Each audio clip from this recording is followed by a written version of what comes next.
barik ala sayyidina Muhammad wa ala alihi wa sahbihi wa barik wa sallim ajma'in.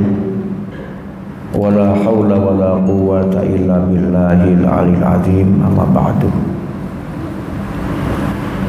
Hadratul mukarramun, para alim, para ulama, para asatidz yang dimuliakan Allah Subhanahu wa taala,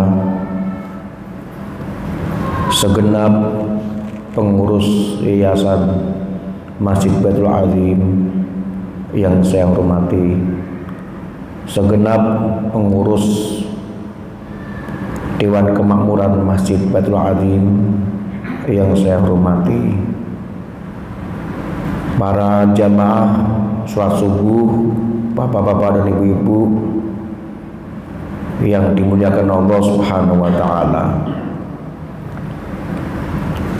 Pada pagi hari ini, pagi yang penuh barokah, tentunya jangan bosan-bosan untuk memuja dan memuji syukur pada Allah Subhanahu wa taala. Karena kita telah dimatikan sejenak, yakni tidur pulas, tidak ingat suatu apapun, bahkan ada yang mimpi, baik itu mimpi baik maupun buruk, semoga kehendak Allah Subhanahu wa taala. Dan alhamdulillah pada saat ini kita dibangunkan kembali oleh Allah, diberi kehidupan kembali oleh Allah Subhanahu wa taala. Tentunya kita bersyukur kepadanya. Selanjutnya, kehidupan sehari ini kita berusaha semaksimal mungkin untuk beramal solih, berbuat yang baik jiwa raga kita, pikiran kita untuk yang terbaik.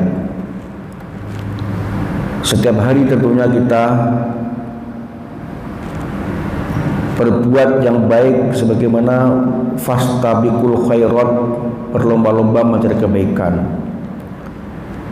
kebaikan di dunia maupun di akhirat. Hal-hal yang baik tentunya kita lakukan, jangan sampai menyalahkan diri, bersalah kepada Allah maupun saudara tetangga kita. Ini berusaha semaksimal mungkin. Namun di dalam lika-liku hidup itu pasti ada salahnya. Apabila kita menjumpai kesalahan, tentunya kita segera memohon ampun kepada Allah Subhanahu wa taala, sadarkan diri bahwa yang kita lakukan adalah salah. Mohon ampun pada Allah. Baik diawali dengan lisan beristighfar, astagfirullahaladzim, maupun berhenti dalam berbuat kesalahan tersebut, dibarengi dengan ubudiyah, ibadah. Karena setiap kita beribadah atau berbuat baik itu adalah mendapat pahala. Pahala itulah menjadi ampunan bagi kita. Setiap berbuat baik pasti mengiringi kesalahan. Artinya kesalahan itu akan terhapus dengan kebaikan. Maka setiap hari kita timbang, kita introspeksi diri, banyak mana yang kita lakukan berbuat baik atau buruknya. Tentu saja yang bisa mengingat adalah diri sendiri. Sekali lagi, oleh karena itu jangan bosan untuk beristighfar pada Allah Subhanahu wa taala. Jangan bosan untuk beribadah sebanyak mungkin. Bapak Ibu jamaah yang dimuliakan Allah Subhanahu wa taala, begitu juga tentunya selaku umat Muhammad, jangan bosan juga untuk bersolawat kepadanya sebagai rasa cinta kepadanya. Minimal kita bersolawat. Mari sama-sama kita bersolawat. Allahumma sholli wa sallim ala sayyidina Muhammad wa ala ali sayyidina Muhammad. Mudah-mudahan dengan selawat kita diakui sebagai umat kelak nanti. Walaupun ucapannya ringan, selawat itu besar manfaatnya. Dan walaupun salah bacaannya selawat itu, barangkali hurufnya atau tajwidnya, tetap mendapat rahmat. Man shalla alayya wahidatan sallallahu alaihi asyaratan. Barang siapa yang membaca selawat kepadaku satu kali, sabda Rasul, maka Allah mencatat rahmat baginya 10 kali, dan seterusnya. Hanya bacaan sallallahu alaihi Muhammad, Allah mencatat rahmat, memberikan rahmat kepada kita. Satu kalinya Allah memberikan rahmat kepada kita 10 kali. Jamaah salat subuh yang dimuliakan Allah Subhanahu wa taala. Saya masih melihat saudara kita, teman-teman kita di mana-mana yang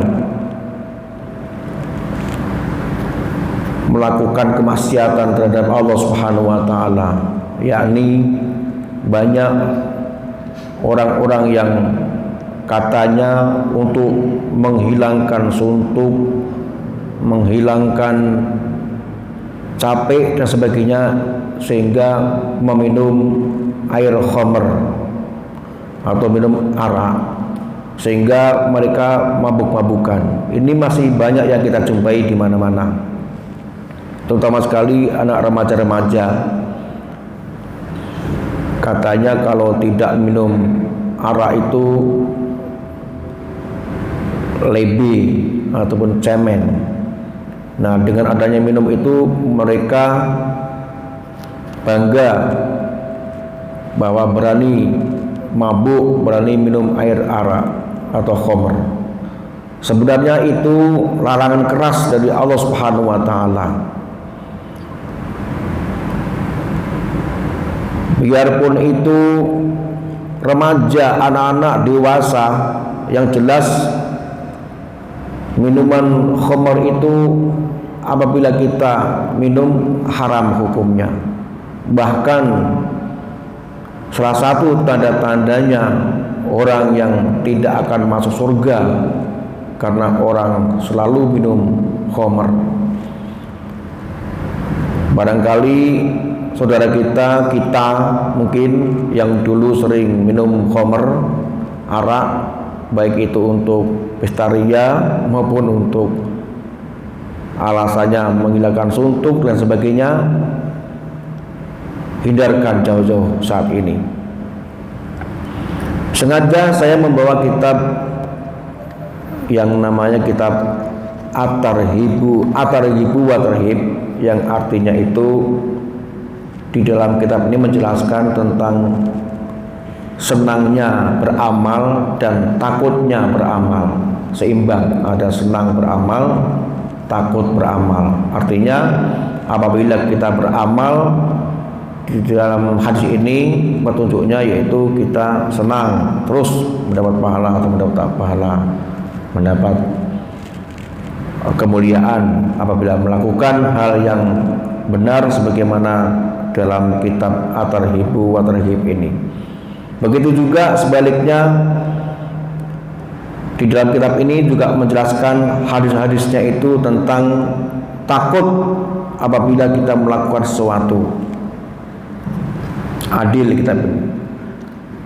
Saya pernah mengaji kitab ini dulu waktu masih remaja di pesantren. Asik mendengarnya ketika kita mendengarkan bab yang kita melakukan sesuatu itu mendapat pahala banyak, dapat kemuliaan, senang. Jadi asik mendengarnya. Namun tiba-tiba menjelaskan tentang takut apabila kita melakukan, sedih rasanya.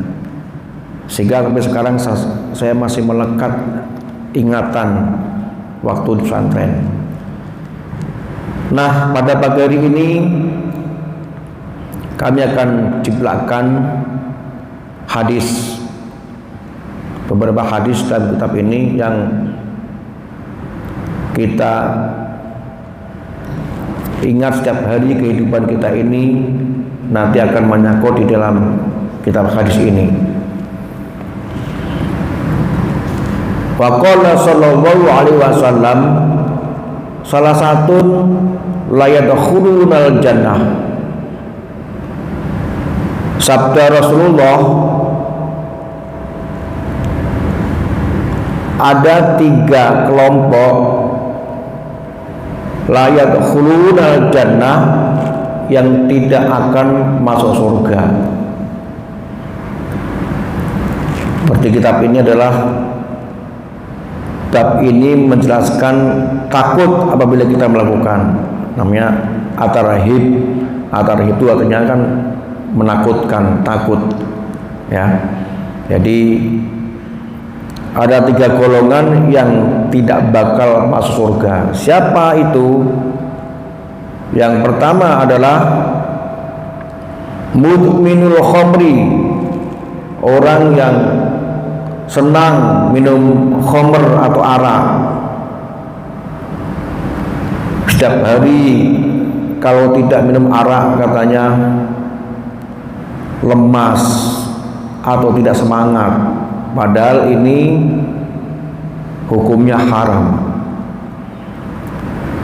Masih banyak puding yang lain atau obat yang lain untuk menyemangatkan hal tersebut ya. Selagi masih ada obat yang lain, gunakan obat yang lain yang halal, jangan yang haram sebagai obat. Barangkali orang itu mendalih dengan niat obat padahal haram. Yang kedua, golongan qati'ur rahim, orang yang mutus silaturahim kepada sanak saudara ataupun kepada sahabat, teman, keluarga, tetangga. Yang mutus silaturahim itu adalah diancam oleh Allah bakal tidak akan masuk surga. Wa musaddiqum bisihrin. Yang nomor 3 adalah yang digolong orang tidak akan masuk surga itu, dia membenarkan kepada ahli sihir atau dukun dengan ilmu hitam, dengan ilmu manggil jin, setan, iblis.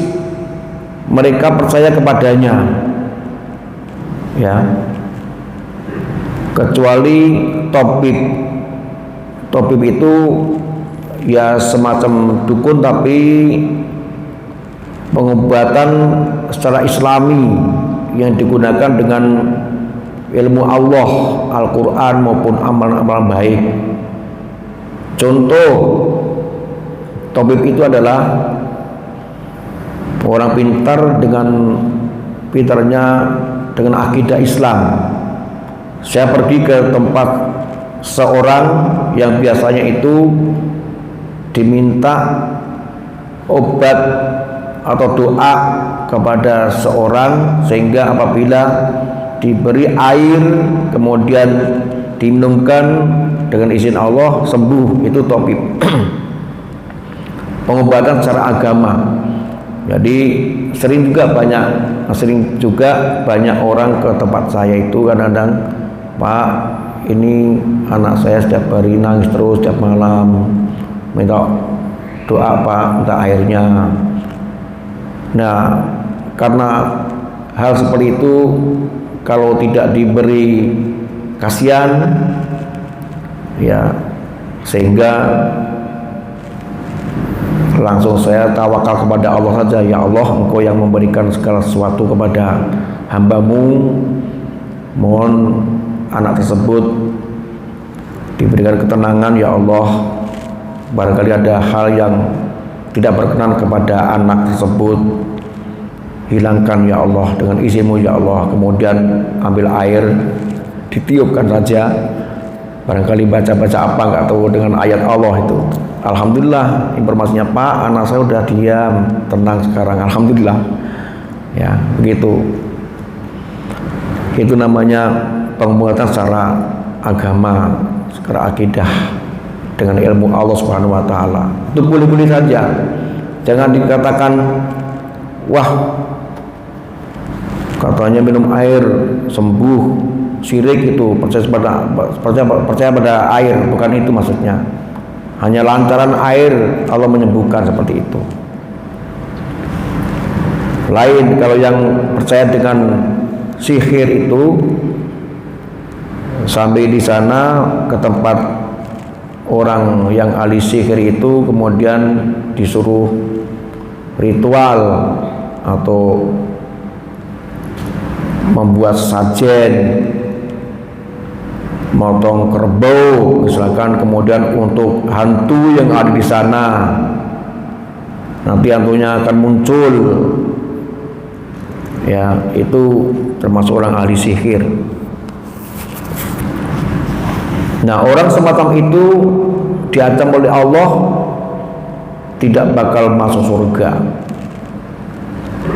Bapak Ibu yang dimuliakan Allah Subhanahu wa taala, penjelasannya yaitu waman mata mudminul khamri saqahullahu ja'ala saqahullahu jalla wa ala min nahril huwatoh. Apabila ada teman kita, saudara kita yang mati dalam keadaan mabuk, itu orang itu di akhirat akan diberi minuman oleh Allah Subhanahu wa taala daripada air yang mengalir dari Huwatoh. Namanya ada air mengalir sungai Huwatoh, ya, air mengalir sungai itu namanya Huwatoh. Kemudian sahabat pertama, kila wa mana Huwatoh ya Rasulullah. Rasul ditanya kepada sahabat, apa yang namanya Huwatoh? Qala, kata Rasulullah, nahrun yajri min furujil mumisati yu'di ahlan nari rihun furujihim. Yang namanya sungai Huwatoh itu adalah, kata Rasulullah, sungai yang mengalir airnya itu yang keluar daripada farjinya seorang wanita pelacur, ya, wanita pelacur, ya, kalau dikatakan di Batam namanya di wanita pekerja malam, ya itulah yang hubungan intim tanpa sah nikah, itu ya wanita pelacur namanya, ya. Jadi air yang mengalir di sungai itu nanti ada di akhirat, yang airnya itu keluar dari farjnya wanita pelacur itu. Air itulah setiap harinya diberi kepada orang yang meninggal dengan keadaan mabuk, ya. Nauzubillah min dzalik, seperti apa rasanya? Air tersebut baunya sangat busuk, melebihi comberan busuknya. Atau comberan itu ya air kocah-kocah daripada kita nyuci piring, nyuci pakaian yang udah menggenang dan banyak ulatnya. Ini baunya lebih bau lagi. Itulah disakukan untuk orang yang matinya dalam keadaan mabuk. Mudah-mudahan kita bisa menghindari hal tersebut. Kemudian waqala sallallahu alaihi wasallam, sabda Rasulullah, man tarakal khamra wa huwa yaqdiru alaihi lausdiyannahu minhu min khadiratil qudsi. Sabda Rasulullah, barang siapa yang mampu meninggalkan minuman khamr wa huwa yaqdiru alaihi lausdiyannahu minhu, sedangkan orang itu mampu membeli air khamr, mampu meminumnya, mampu memiliki, tapi dia meninggalkan, ya, lausdiyannahu minhu min khadiratil qudsi, maka orang itu nanti di akhirat akan diberi minuman arak yang dari surganya Allah Subhanahu wa taala.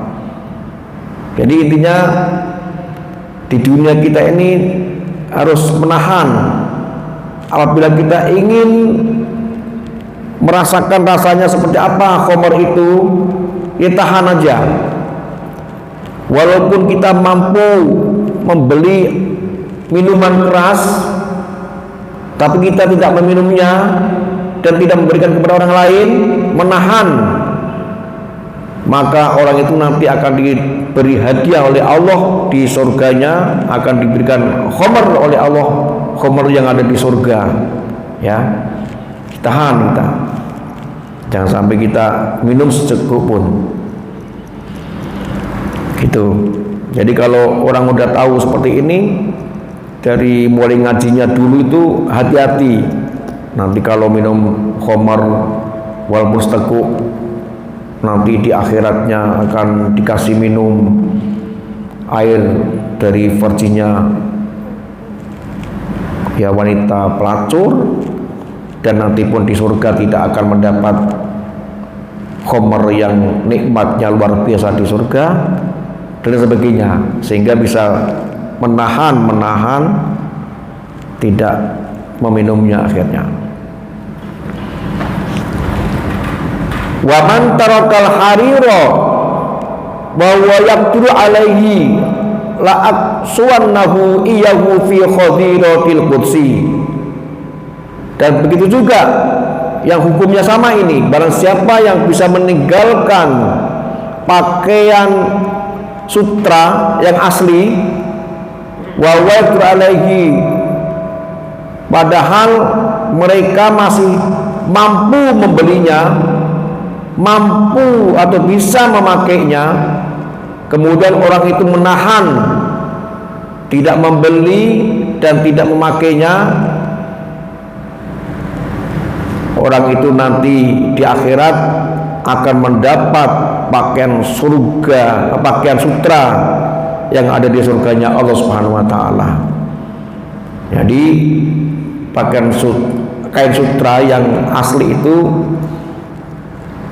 tidak diperbolehkan dipakai seorang laki-laki di dunia ini, karena nanti pakaian surga itu banyakkan pakaian dengan kain sutra, ya. Biasanya kalau orang memakai kain sutra itu berlagak sombong bahwa harganya mahal, bagus, kemudian dipergunakan untuk persombongan. Nah itulah, dengan adanya sombong itu menjadi tidak boleh, dilarang oleh Allah SWT. Jamaah yang dimuliakan Allah Subhanahu wa taala juga termasuk orang yang minum khamr itu, juga termasuk orang yang menjadi pelacur itu di dunianya akan menjadi perusak buminya Allah ini, ya. Karena apa? Di sini disebutkan ada 5 perkara yang bisa menjadikan hancurnya dunia. Ya, ini dengan hakikatnya dari Allah Subhanahu wa taala. Wa qala sallallahu alaihi wasallam,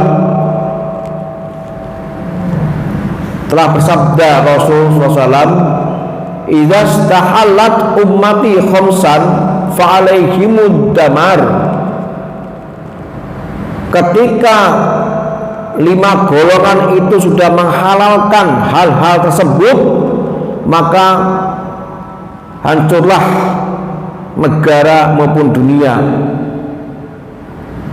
akan menjadi rusak dunia. Disebabkan apa? Yang pertama, idza dhaharat tala'un, ketika orang yang sudah melakukan memfitnah antara saudara, teman, pengurus, pejabat, golongan, kok sudah ada memfitnah baginya, maka ini tandanya akan hancur bumi. Boleh dikatakan sudah datang tanda-tandanya hari kiamat. Banyak sekarang orang yang saling memfitnah, orang berilmu agama pun saling memfitnah, pejabat-pejabat tinggi pun, negara maupun swasta, itu banyak yang saling memfitnah demi mencari kesenangan pribadi tersendiri atau golongan. Mudah-mudahan Allah menghindarkan hal tersebut. Yang kedua, wasaribul khumura, ya, banyaknya orang yang minum khamr, padahal khamr itu apabila diminum haram hukumnya, tetapi banyak di mana-mana orang minum arak demi kepuasan tersendiri. Padahal kalau orang minum khamr itu bisa menimbulkan mabuk. Kalau sudah mabuk, hilang kesadaran, sehingga bisa membabi buta pikirannya, tidak terpikir bahwa itu salah yang dilakukan. Diawali dengan minum khamr, mabuk, tidak sadar diri, kemudian hal-hal yang tidak baik dilakukan. Itulah juga termasuk tanda-tandanya negara atau bumi yang akan hancur. Walabisul harira, ya, dan orang-orang sekarang sudah menyombongkan diri, bermegah-megahan, berpakaian yang tidak layak digunakan untuk ego ataupun biar dipandang sebagai orang yang wah, begitulah. Itulah dilarang oleh Allah. Yang punya sombong adalah Allah Subhanahu wa taala. Kita adalah manusia yang sangat dhaif. Kalau kita ingat bahwa kita ini tercipta dari air yang hina, yaitu air mani.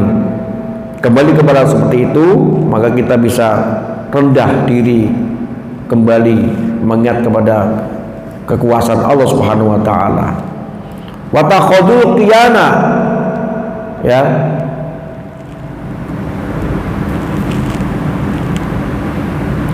dan apa namanya itu, wa takhudul qiyana,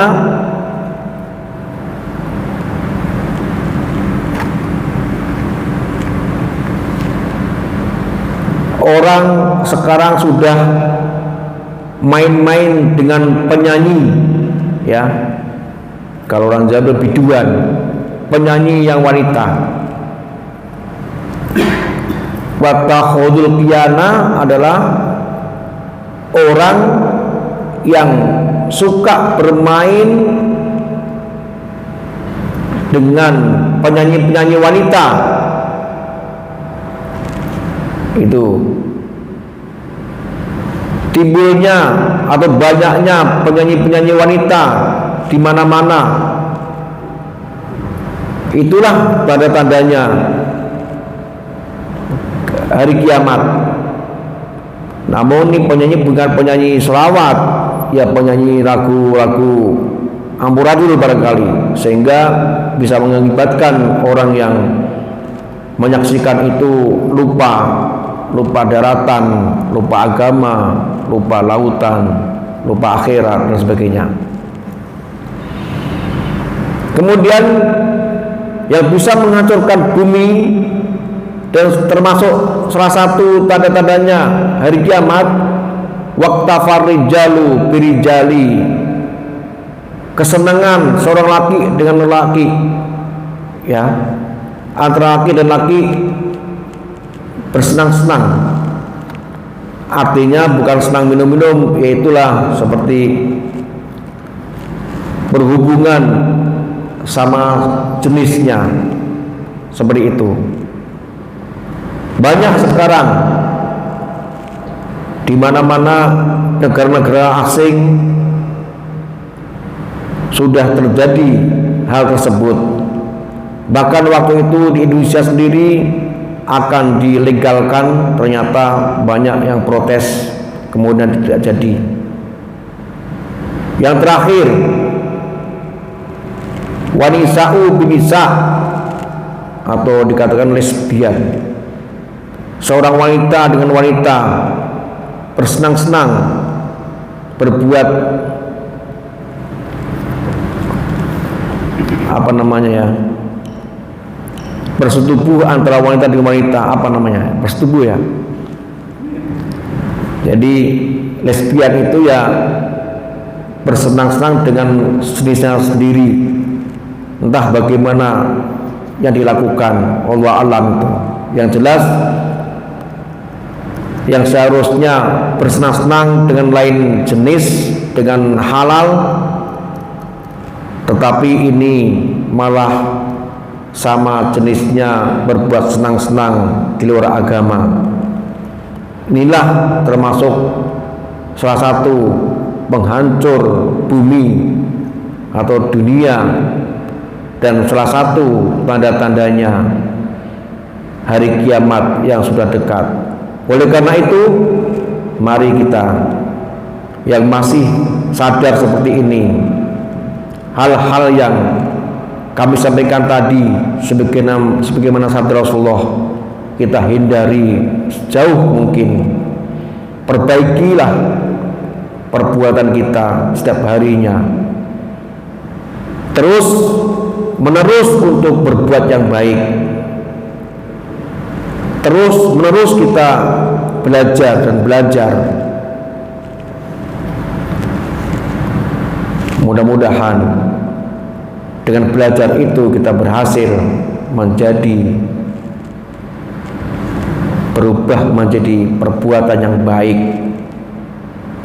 Kita introspeksi diri setiap harinya. Barangkali ada yang salah, terus mohon pada Allah, mohon ampun dengan istighfar maupun melakukan ibadah-ibadah yang lain. Mudah-mudahan yang kami sampaikan ini bermanfaat, wabil khusus kepada pembaca kitab dan untuk kita semuanya. Amin amin ya rabbal alamin. Ditanya sedikit dulu kita. Ya, ada pertanyaan ya. Ini tadi Ustaz menerangkan yang peminum khamar kan begitu. Jadi hukumnya apa tuh bagi yang penyedia atau penjual? Apa sama kah? Bagaimana? Hukumnya pemer dengan hukumnya peminum sama, ya, sama, haram. Kalau tidak ada penjual, nggak ada peminum. Karena ada penjual, ada peminum. Jadi hukumnya penjual khamr dan peminum sama. Bedanya kalau penjual itu sadar Kalau peminum gak sadar, kalau peminum jadi bisa babi buta, hilang pikiran, ikan akalnya. Kalau penjualnya tidak hilang akal, masih tetap mendapat uang, tapi uangnya uang haram karena dapat hasil daripada haram. Begitu. Terima kasih. Mari sama-sama kita tutup dengan bacaan doa penutup majelis. Subhanakallahumma wa bihamdika asyhadu an la ilaha illa anta astaghfiruka wa atubu ilaik. Kami akhiru kalam. Wassalamualaikum warahmatullahi wabarakatuh.